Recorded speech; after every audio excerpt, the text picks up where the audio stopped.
इस दूसरे भाग में हम पढ़ेंगे पशुओं के सामान्य रोगों के बारे में।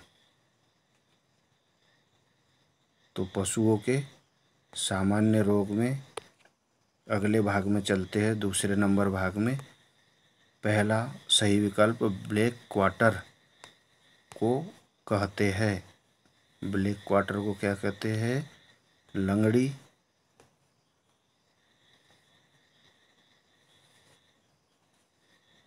लंगड़िया, जहरबाद,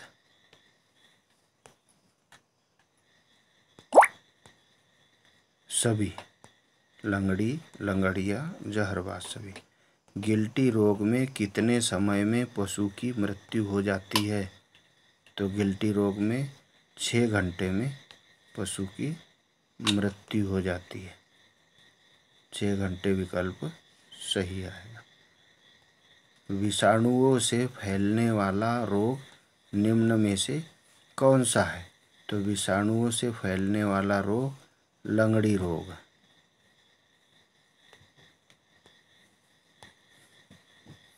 गलघोटू रोग की मृत्यु दर है।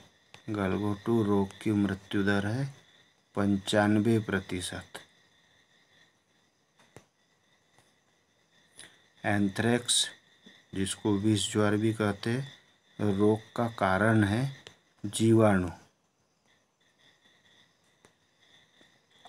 जीवाणु द्वारा फैलता है। रिक्त स्थान पूर्ति कीजिए। तो रिक्त स्थान में समझेंगे हम, जीभ पर दर्द भरी सूजन खालिस्तान रोग का लक्षण है। तो जीभ पर दर्द भरी सूजन किसका लक्षण है? लंगड़ी रोग का लक्षण है। अगला, दांतों से कटकटाने, चबाने की आवाज़ आना खालिस्तान रोग का लक्षण है। तो कटकटाने की आवाज़ आना यह लंगड़ी रोग का लक्षण है। थनैला रोग से ग्रसित पशु के दूध का पीएच। थनैला रोग से ग्रसित पशु के दूध का पीएच मान होता है 7.4। 7.4 होता है। खालिस्तान रोग से मरे पशु का शव विच्छेदन नहीं करना चाहिए। किस रोग से मरे पशु के शव का विच्छेदन नहीं करना चाहिए? एंथ्रेक्स रोग। इसे चूना डाल करके गाड़ देना चाहिए। गलघोटू रोग से खालिस्तान अवस्था में पशु अधिक प्रभावित होते हैं।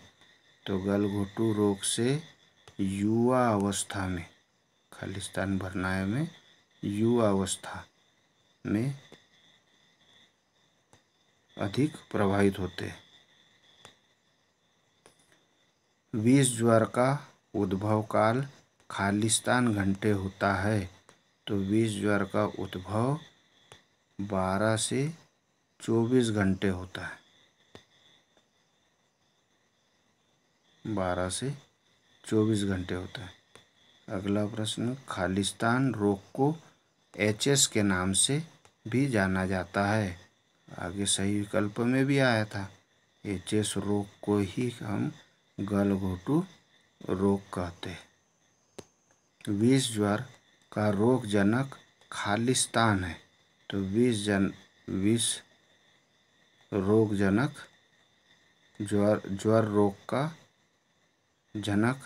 ज्वर रोग का जनक है बेसिलस जीवाणु। बेसिलस जीवाणु। पशुओं में लंगड़ी रोग का कारण खालिस्तान नामक बैक्टीरिया है। तो इसमें आएगा, पशुओं में लंगड़ी रोग का कारण क्लास्ट्रीडियम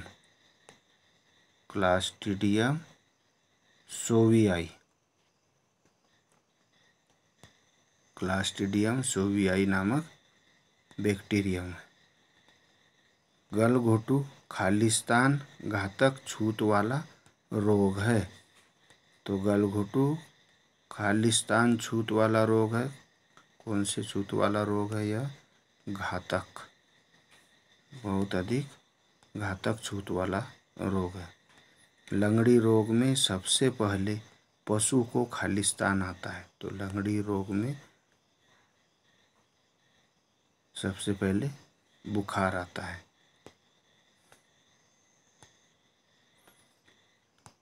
थनैला रोग खालिस्तान द्वारा फैलता है। तो थनैला रोग जीवाणुओं द्वारा फैलता है। थनैला रोग से अयन ठंडा, कड़ा तथा खालिस्तान लिए हुए होता है।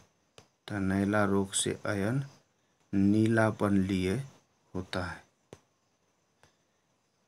बीमार पशु अपने खालिस्तान से दूर खड़ा रहता है। तो बीमार जो पशु होगा वह भोजन ही नहीं करेगा, इसलिए भोजन से दूर खड़ा रहता है। रोगी पशुओं से खालिस्तान पशुओं को तुरंत ही अलग कर देना चाहिए। तो रोगी पशुओं को कौन से पशुओं से अलग कर देना चाहिए? स्वस्थ पशुओं से अलग कर देना चाहिए।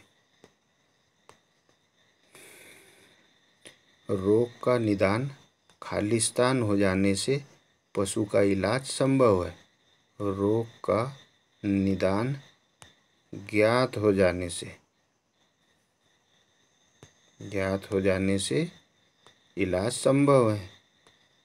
अगला, थनैला रोग दुधारू पशुओं के खालिस्तान एक बहुत ही भयंकर छूत वाला रोग है। थनैला रोग दुधारू पशुओं के खालिस्तान में आएगा लिए, एक बहुत ही भयंकर छूत वाला रोग है। अगला, यह सूजन पहले गर्म और खालिस्तान युक्त होती है। सूजन पहले गर्म और दर्द युक्त होती है। कैसे होती है? दर्द युक्त होती है। पशुओं के मुंह से लार तथा नाक से खालिस्तान निकलती है। तो नाक से पानी निकलता है।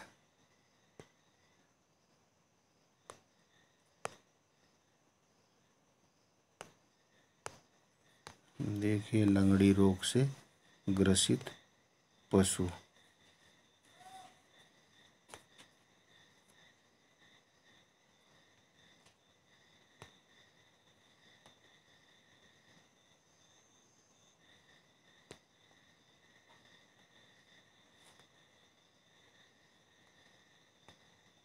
सभी इसका इलाज जो है वह देख रहे हैं किस प्रकार से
अगले वीडियो।